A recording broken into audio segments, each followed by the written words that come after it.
Yo podría decir que el problema que separa las visiones del mundo en nuestro día se reduce a esta pregunta. ¿Hay un propósito para tu existencia o no la hay? Y si no hay Dios, te garantizo que no hay propósito. Hoy, en Renovando tu Mente, la imagen de Dios en el hombre. Continuamos con la segunda entrega de esta amplia serie de profunda enseñanza bíblica que hemos titulado Del polvo a la gloria. La implicación de creer que Dios creó los cielos y la tierra es que el mundo y todo lo que contiene no es un accidente. La creación existe debido a una decisión ordenada e inteligente por parte de un ser sobrenatural que tiene un propósito para todo lo que hace. Creer que Dios creó al hombre y a la mujer a su imagen y semejanza nos da la grandiosa identidad de ser aquellos que reflejan la misma gloria de Dios. En esta lección examinaremos lo que significa poseer la imagen de Dios y las consecuencias de creer o rechazar esta verdad. Escuchemos una vez más al Dr. R.C. Sproul en la voz de Pepe Mendoza. Del polvo a la gloria. Cuando consideramos el título de este estudio y la introducción de las Escrituras, me intrigan un poco las palabras del medio ala. Del polvo a la gloria. Usamos esas palabras con frecuencia en nuestro idioma. ¿No es así? Decimos que algo es de la A a la Z. La Biblia habla que Israel subió a la región montañosa, por ejemplo. Cuando utilizamos estas palabras ala, estamos hablando de una meta, un objetivo o un propósito. Estamos describiendo algún tipo de movimiento que tiene su punto de partida aquí y un destino por allá. ¿Recuerdan nuestro estudio de Génesis 1?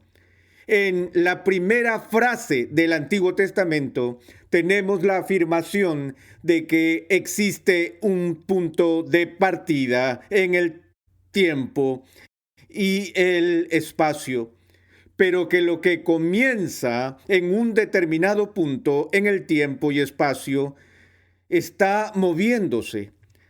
No solo los planetas se mueven en sus órbitas, sino que la historia misma se está moviendo, se mueve a un punto designado.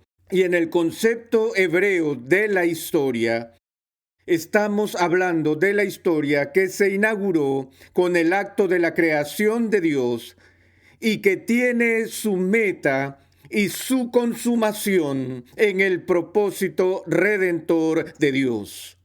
Me gusta contar la historia de una de mis nietas, ahora mismo tiene más o menos 3 años. Tan pronto como aprendió a hablar, mi hijo empezó a enseñarle el catecismo infantil con preguntas muy simples. Darby, ¿quién te hizo? Y Darby decía, Dios me hizo.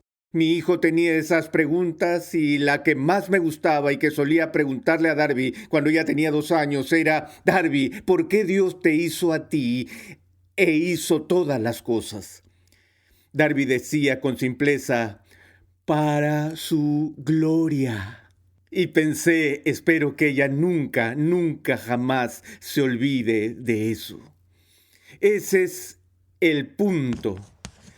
La pregunta del por qué.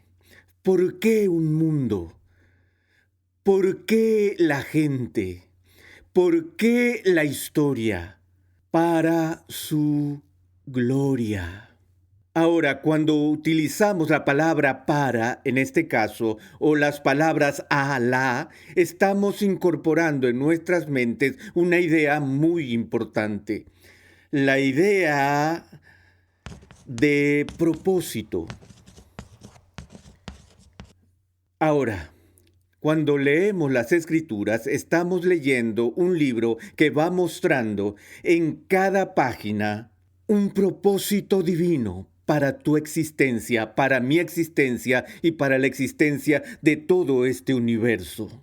Hace poco estaba de vacaciones con mi esposa Y no estoy acostumbrado a estar a tal nivel de relajación donde no hay nada que hacer, porque realmente he encontrado que es imposible no hacer nada.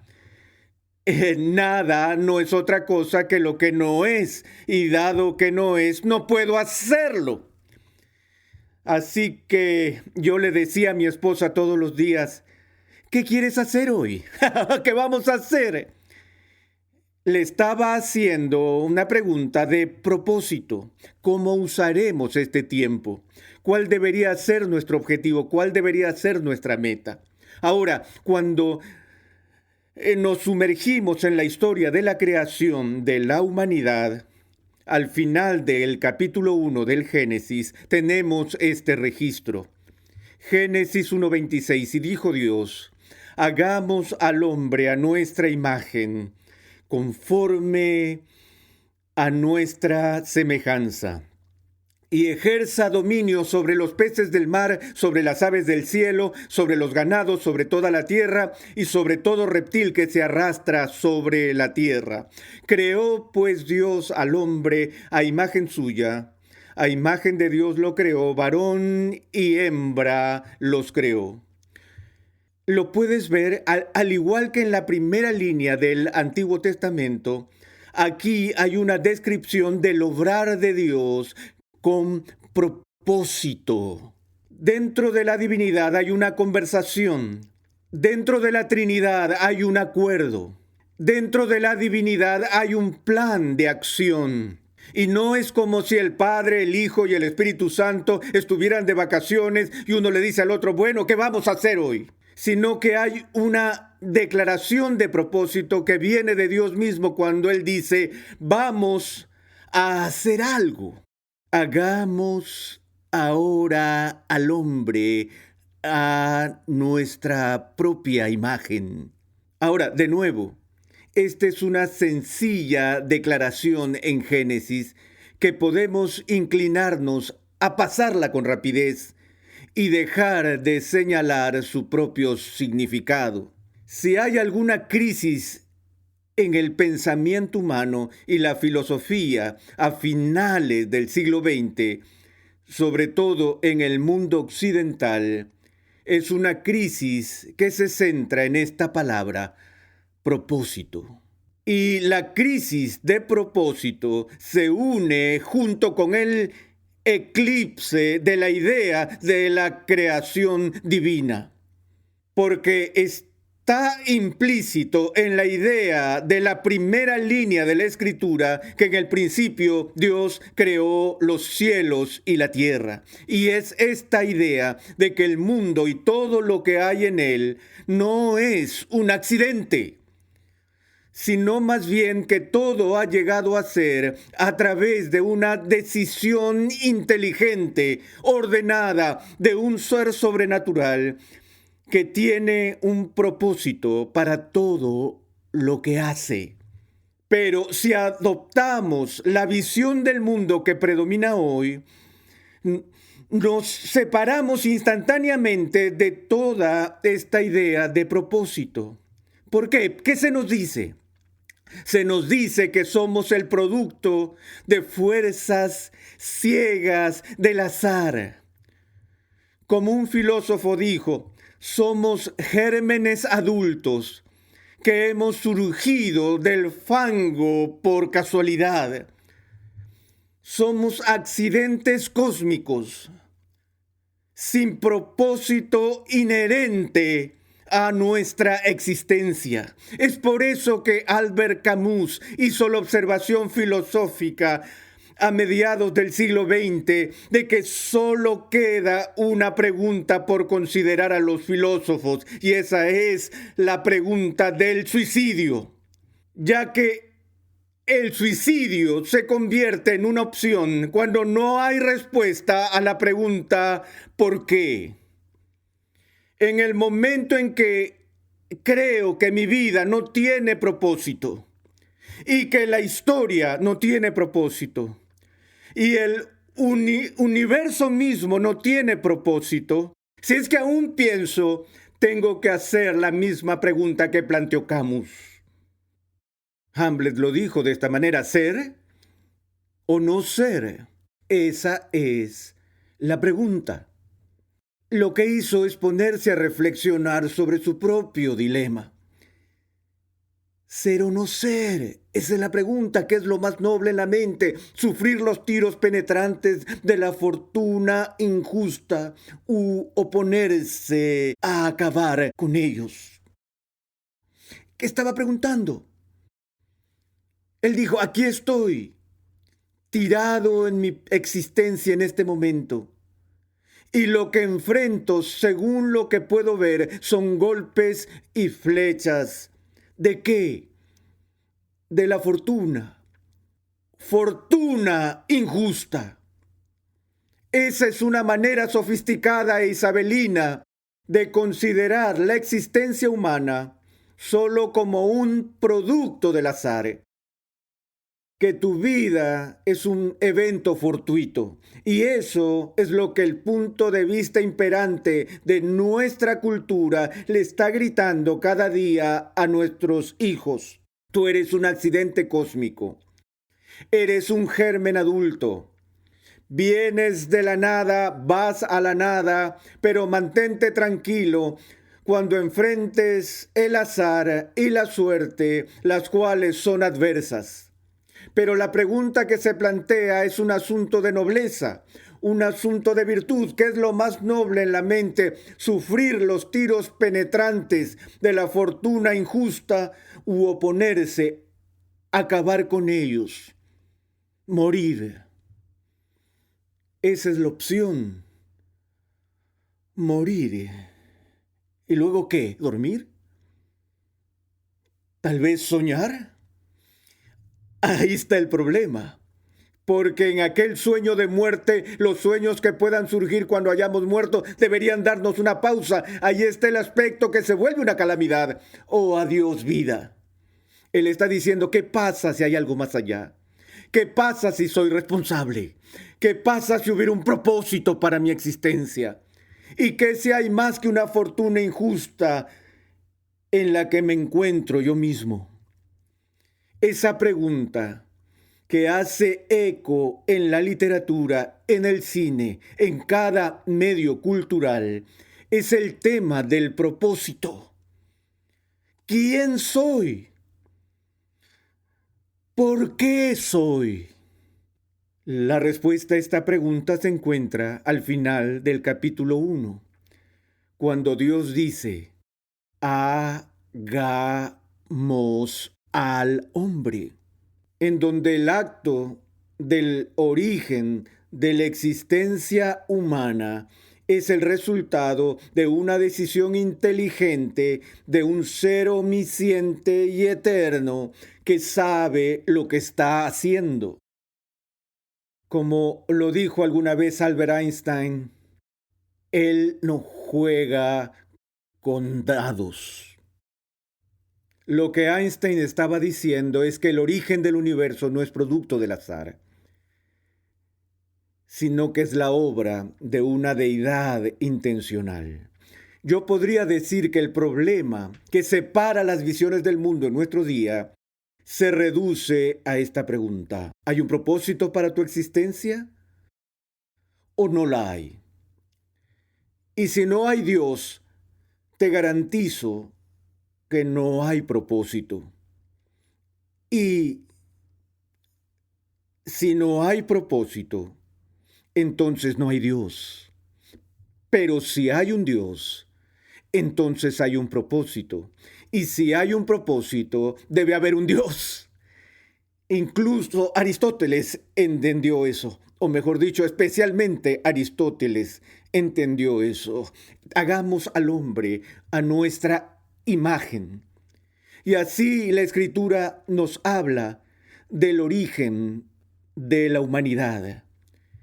Y el lenguaje que se utiliza aquí en Génesis es un poco difícil de comprender, porque se nos dice que hemos sido creados a imagen y semejanza de Dios.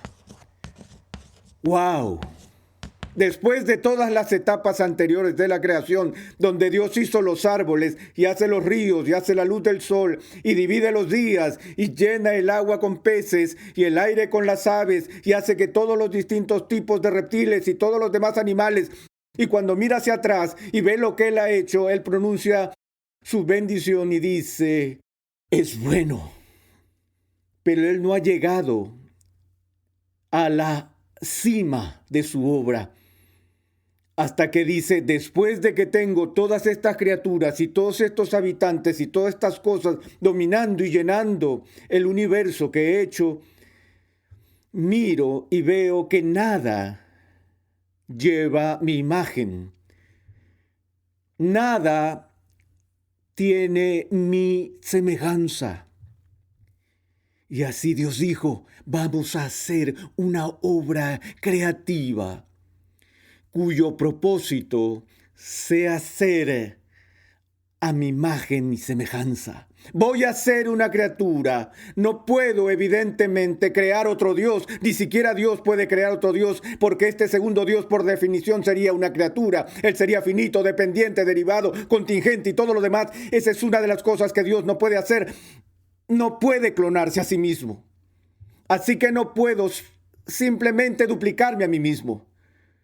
Pero voy a crear una obra especial, con una capacidad especial para ser como yo, para llevar mi imagen, para reflejar mi gloria, para mostrar mi carácter al resto de la creación, y tomaré esta obra creativa y le daré dominio sobre todo lo demás. Así que todas las otras cosas, todas las demás criaturas en este mundo estarán subordinadas a esta única criatura que es la portadora de mi imagen. Así Dios nos crea a su imagen y semejanza. Ahora, eso no quiere decir que somos exactamente como Dios. Pero hay cierta analogía, alguna analogía del ser, alguna manera en que nosotros, como seres humanos, somos como Dios. Los filósofos y teólogos han especulado durante siglos sobre qué es lo que precisamente implica esta idea de la imagen de Dios. Y en general lo que se asume es que al menos parte de lo que significa ser a imagen de Dios es que Dios es un ser inteligente. Él es omnisciente. Él piensa. Él está percibido. Él es consciente. Mira Star Wars y toda la película repite una misma línea una y otra vez: que la fuerza te acompañe. Pequeño consuelo, el tener una fuerza contigo. ¿Qué significa eso? ¿Una descarga eléctrica? ¿Gravedad? ¿Un maremoto? ¿Una erupción volcánica? Todas esas son las manifestaciones de la fuerza. Pero podemos concebir la fuerza sin inteligencia. Ser hecho a imagen de Dios significa ser capaz de ser parte de este increíble fenómeno que llamamos pensar, reflexionar, decidir, aprender, conocer, razonar. No podemos pensar como Dios piensa, como si tuviéramos omnisciencia o que seamos infinitos en nuestra perspectiva en lo absoluto. Pero tenemos un punto de similitud, un punto de semejanza. No solo eso, sino que al ser creados a su imagen, también somos criaturas morales. Vamos a estar estudiando próximamente la historia de la caída en el Antiguo Testamento. La gran tragedia, por así decirlo, de la historia humana. Pero lo único que se requiere para caer en la corrupción moral es que debe haber una naturaleza moral con la cual empezar. Cuando la lluvia cae de los cielos y las gotas del agua golpean la tierra, no lo consideramos como si fuese pecado. Nosotros no pensamos en esto como una caída moral o como un asunto de corrupción. Cuando un objeto cae al suelo, simplemente obedece las leyes de la naturaleza, de la gravedad en ese momento. Pero cuando hablamos de creación y redención, el gran problema que se está resolviendo en el ámbito de la historia bíblica es el problema de una caída moral. Pero para que haya un problema de caída moral, primero tiene que haber una criatura moral. Y así cuando Dios nos hace, Él no solo nos hace seres inteligentes, seres pensantes, seres racionales, sino que Él nos da una voluntad. Él nos da emociones, para que podamos tomar decisiones y participar de acciones que son de tipo moral.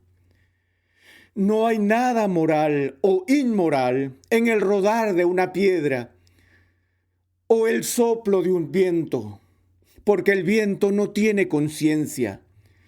El viento no es más que una fuerza. En una palabra, lo que le falta es personalidad. Pero cuando Dios crea y hace criaturas a su imagen, las hace personas.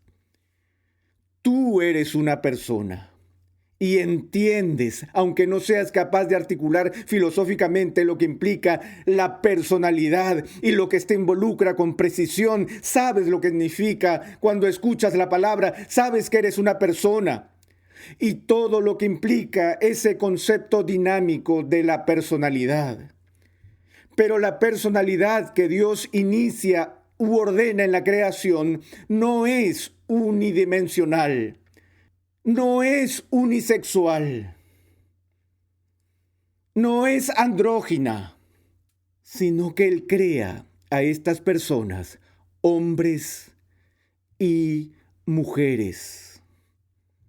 Así que incluso dentro de la esfera humana de la creación, Dios crea un escenario para una relación que es magnífica entre un hombre y una mujer. Y Él capacita y dota a estas personas con una habilidad única para reflejar la misma gloria de Dios. Creo que muchas veces olvidamos el objetivo de la historia de la creación, porque se nos dice en el Génesis que todo el proceso de la creación se realiza en 7 días. Y algo diferente y único sucede en cada día de la creación. Y el día de consumación para el judío nunca es el 6º día. Siempre es el 7º día. Así que el día final es el 7º día. El penúltimo día es el 6º día. ¿En qué día fuimos hechos? No en el 7º, sino en el 6º. Debido a que el 7º día es santo. Ha sido hecho sagrado.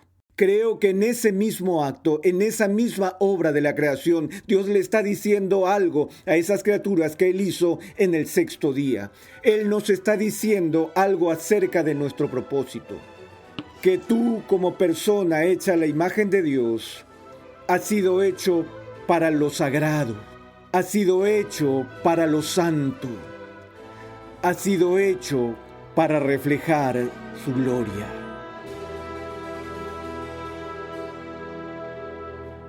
Gracias por sintonizar Renovando tu Mente con el Dr. R.C. Sproul. La realidad de la creación nos lleva a preguntarnos por qué el mundo, la gente y la historia fueron creados. Y la respuesta es para la gloria de Dios. Hoy hemos aprendido lo que significa poseer la imagen de Dios y las consecuencias de creer o rechazar esta verdad. La caída de la humanidad ocurre cuando los primeros portadores de la imagen de Dios creen que pueden rechazar la palabra de Dios y no enfrentar consecuencias. En el siguiente capítulo de esta serie, R.C. Sproul discute las terribles consecuencias de rechazar la palabra de Dios. Escuchemos un avance del próximo programa. Ahora, en vez de apresurarse a abrazar a su Creador cuando entra en el huerto, las primeras criaturas corren por sus vidas y se ocultan. Se convierten en fugitivos de la mirada de Dios. Renovando tu mente es una producción de los Ministerios Ligonier, la confraternidad de enseñanza del Dr. R.C. Sproul. Nuestra misión, pasión y propósito es ayudar a las personas a crecer en su conocimiento de Dios y su santidad. Para contactarnos, por favor envíanos un correo electrónico a programa@renovandotumente.org con tus preguntas, testimonios y comentarios. También te invitamos a visitar nuestra página web renovandotumente.org, donde podrás descargar gratuitamente la guía de estudio de la serie de hoy y además encontrarás una amplia variedad de recursos, tales como clases, artículos y contenido multimedia, con la finalidad de cumplir con nuestra misión de proclamar, enseñar y defender la santidad de Dios en toda su plenitud a tantas personas como sea posible. Te invitamos a sintonizarnos nuevamente en esta misma emisora y este mismo horario y a unirte a nuestra comunidad virtual en las redes sociales.